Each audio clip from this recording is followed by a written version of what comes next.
Assalamualaikum warahmatullahi wabarakatuh. Jumpa lagi dengan informasi Amang Mawardi.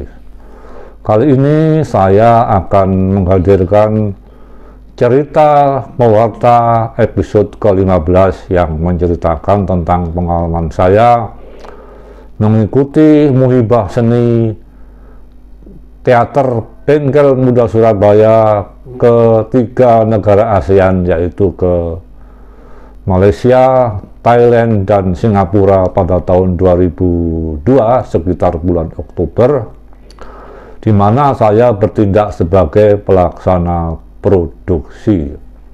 Nah, Teater Bengkel Muda Surabaya ini menyuguhkan pementasan teater tanpa kata berjudul Adu Domba yang diadaptasi dari naskah Noam Chomsky oleh rekan penyair Rusdi Jabbi ke dalam skenario teater tanpa kata yang judulnya Adu Domba. Selain itu, kami juga menyuguhkan tari pembuka, tari remo, yang diperankan oleh 2 orang putri dari Surabaya, yang dimana teater pembuka ini, teater khas Jawa Timur ini, tari remo, menggambarkan tentang kegagalan 2 orang laki-laki. Nah, perjalanan ke 3 negara ASEAN tersebut kami lakukan selama lebih kurang 3 minggu dengan rute Surabaya ke Kuala Lumpur dengan pesawat terbang, kemudian Kuala Lumpur ke Bangkok dengan kereta api dan bus, dari Kuala Lumpur ke Aceh dengan kereta api, kemudian Aceh ke Bangkok dengan bus, kemudian dari Bangkok ke Singapura untuk melakukan pementasan teater di Singapura Expo itu menggunakan dengan bus, dengan pick up, pokoknya ganti-ganti bus, bukan saja bus mewah, juga bus-bus yang tanpa AC, kemudian menggunakan pick up untuk menuju kota-kota kecil, yang kemudian berganti dengan bus besar menuju Singapura. Hari pertama ketika kami di Kuala Lumpur, kami menginap di guest house University Putra Malaysia. Nah, sebelum bertolak ke Bangkok untuk melakukan studi banding, mengunjungi situs-situs kuno di Bangkok, kami mengadakan perjalanan ke Kota Malaka yang jaraknya dari Kuala Lumpur sekitar 150 km lah. Malaka ini salah satu kota warisan dunia yang ditetapkan oleh UNESCO. Kemudian kami balik lagi ke Kuala Lumpur untuk melakukan persiapan menuju Bangkok dengan kereta api.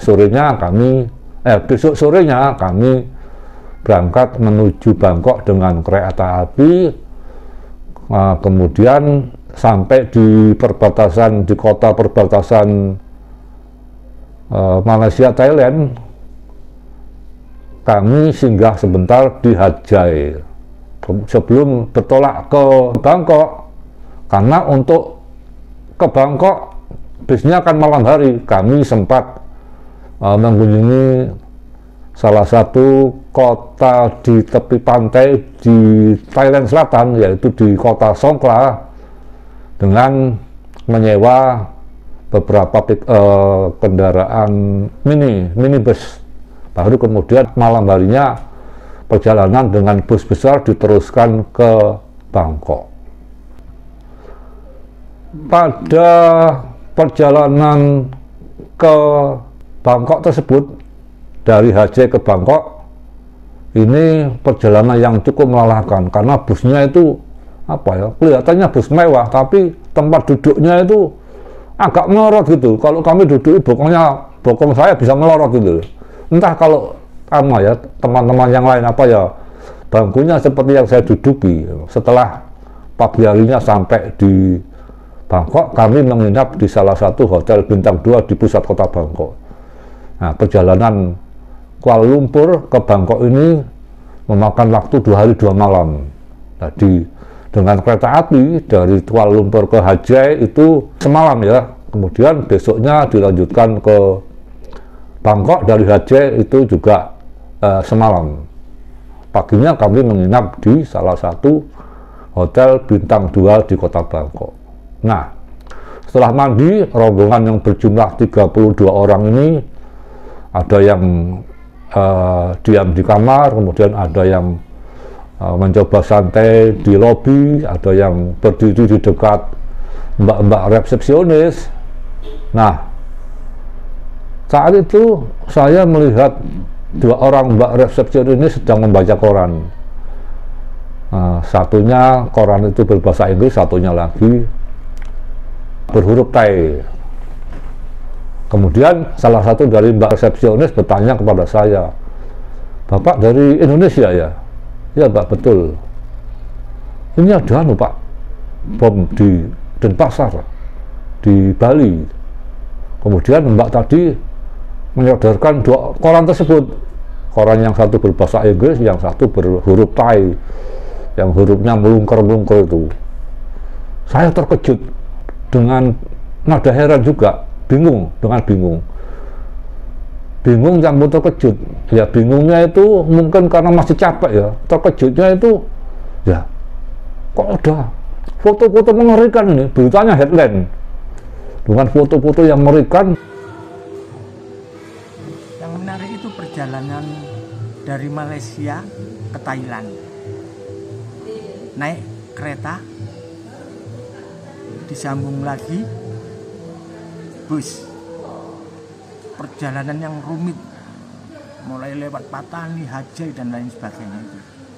Begitu tiba di Thailand yang penuh sesak itu, paginya kita membaca koran, bom Bali pertama meledak. Yang ternyata kejadian bom ini terjadi di Sari Club dan Padi Cafe di kota Denpasar yang menewaskan ratusan orang yang umumnya warga negara asing. Setelah seharian kami mengunjungi Bangkok, mengunjungi situs-situs kuno di Bangkok, antara lain di Candi Arun dan di Istana Besar, barulah esoknya malam harinya kami bertolak dari Bangkok menuju Singapura untuk mengadakan pementasan di Singapura Expo. Nah, pementasan ini atas undangan Persatuan Wartawan Melayu Singapura. Nah, perjalanan Bangkok ke Singapura ini cukup memelahkan, bahkan sangat memelahkan. Karena apa? Dari Bangkok menuju perbatasan Thailand Malaysia itu menggunakan ganti-ganti kendaraan dengan bus yang layak pakai, bus AC, kemudian ganti pick up, kemudian ganti bus apa ya, kalau di Indonesia namanya bus bomel. Bus bomel itu yang bus berhenti di kota-kota kecil, desa-desa di sepanjang Bangkok menuju perbatasan Thailand Malaysia. Bus ini tak ber-AC, kemudian yang numpangi termasuk penduduk desa sekitar perjalanan Bangkok ke Malaysia. Ini cukup melelahkan. Nah, dari perbatasan Thailand ke Malaysia dilanjutkan dengan naik kami menyewa minibus. Kami menyewa 3 buah minibus, 3 mobil minibus, kemudian menuju salah satu kota di Malaysia. Kalau tidak salah namanya kota itu Alarstar. Nah, dari Alarstar ini baru menuju Singapura dengan bus bagus, seperti halnya kalau kita naik bus jurusan Surabaya Jakarta, bus-bus yang bagus lah, pokoknya bus AC lah.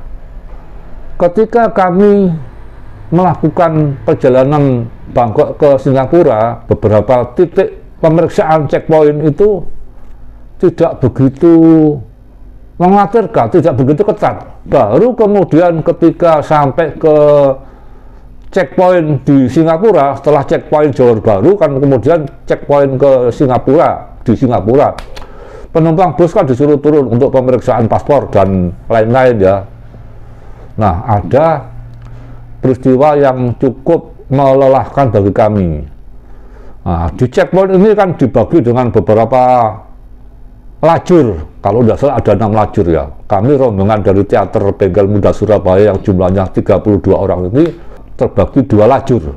Ketika lajur saya ini diperiksa, itu ketika menginjak pada nama Kusnul Huda Soleh, itu petugas di sana memerintahkan kami yang berjumlah sisa dari rombongan kami ini, yaitu ada selain Kusnul Huda Soleh ada Rusdi Jaki, saya sendiri, Ahmad Jainuri, Farid Samlan, kemudian kalau tidak salah ada satu nama lagi teman dari Gresik yaitu Jahrir Suruli. Itu disuruh minggir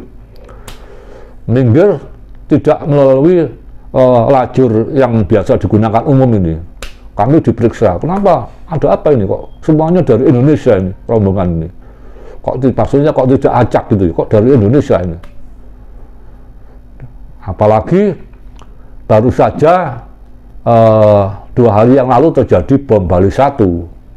Kami diperiksa dan sebagai pelaksana produksi saya jelaskan bahwa kami rombongan kesenian yang mau mengadakan pentas di Surabaya Expo atas undangan Persatuan Wartawan Melayu Singapura. Nah, di situ saya jelaskan print out faksimile, print out email dari Persatuan Wartawan Melayu Singapura. Baru kami kemudian dilepaskan oleh petugas imigrasi di checkpoint Singapura itu. Baru saja kami bernapas lega setelah dilepaskan oleh petugas imigrasi di sana. Salah satu rombongan kami yang ada di lajur satunya, yaitu kalau tidak salah namanya Ipung, Saiful Arif, ini panggilannya Ipung, berteriak dengan kencang, "Yitno ditangkap! Yitno ditangkap! Yitno ditangkap!" Kemudian Ipung menunjuk salah satu ruangan di dekat pemeriksaan itu. "Yitno dibawa ke ruangan itu." Saya sudah menduga apa yang menyebabkan Yitno ini ditangkap, dibawa ke salah satu ruangan di imigrasi checkpoint Singapura. Baru saja saya akan menuju ke tempat Yitno ditangkap. Yitno sudah keluar dengan senyum-senyum sambil menenteng kardus pipih yang cukup besar, kira-kira sekitar 1 meter, di mana kardus pipih ini dibuntel dengan koran. Dan apa isi kardus pipih tersebut? Isinya adalah senapan bedil M16. Nah, ini senapan M16 ini saya beri tanda kutip ya, saya beri tanda kutip. Ketika kardus ini yang berisi tanda kutip senapan M16 melewati sabuk berjalan, kemudian melewati pemindai, itu di layar monitor terlihat benda mirip senjata M16, tetapi kok tidak membunyikan alarm. Ini ada apa? Padahal di layar itu terlihat dalam siluet yang kurang begitu jelas senjata senapan. Nah, kenapa kok tidak jelas? Karena ini senapan ini terbuat dari gabus, terbuat dari styrofoam yang keras, kemudian kami bentuk menyerupai senjata M16 dalam replika dalam skala 1:1. Yang ini cukup membingungkan buat petugas imigrasi di sana. Ada senjata kok tidak membunyikan alarm, ada apa ini? Sampai pemeriksaan itu dilakukan 3 kali, tetap tidak membunyikan alarm. Nah, petugas ini rupanya jengkel dan khawatir. Mungkin bisa saja ada senjata yang direduksi sehingga tidak menimbulkan alarm, meskipun itu bentuknya senjata. Nah, Yitno ditangkap, dibawa ke ruangan yang tadi ditunjuk oleh Ipung. Nah, baru kemudian setelah dibuka, isinya adalah styrofoam.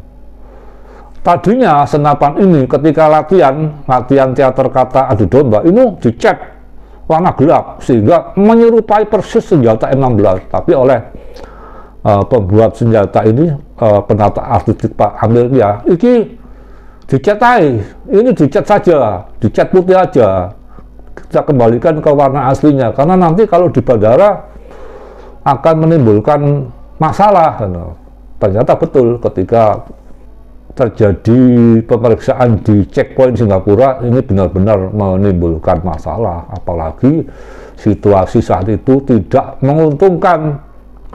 Tahun 2001 itu terjadi bom kembar, bom dahsyat yang meledakkan 2 menara kembar di New York. Kemudian setahun kemudian terjadi ledakan bom Bali 1 yang menewaskan ratusan warga negara asing di Denpasar, Bali. Nah, ini rupanya setelah terjadi bom Bali 1 itu cukup ketat di Singapura. Kalau di checkpoint perbatasan Bangkok, perbatasan Thailand, Malaysia tidak begitu ketat, hanya diperiksa paspor. Kemudian di checkpoint Johor Bahru, nah itu juga nggak begitu ketat. Nah, setelah Johor Bahru ke Singapura inilah, Singapura ini, checkpoint Singapura yang ketat tadi itu.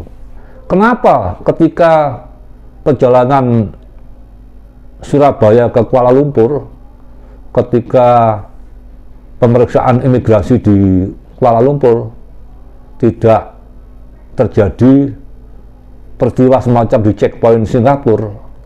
Itu karena pemeriksaan imigrasi di Kuala Lumpur ini ya, pertama mungkin waktu itu belum terjadi bom Bali 1.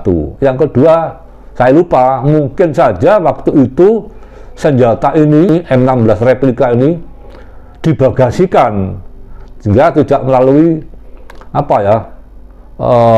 pemindai. Kalau kita meletakkan tes itu dipindah, kemudian di layar terlihat benda-benda yang dianggap asing.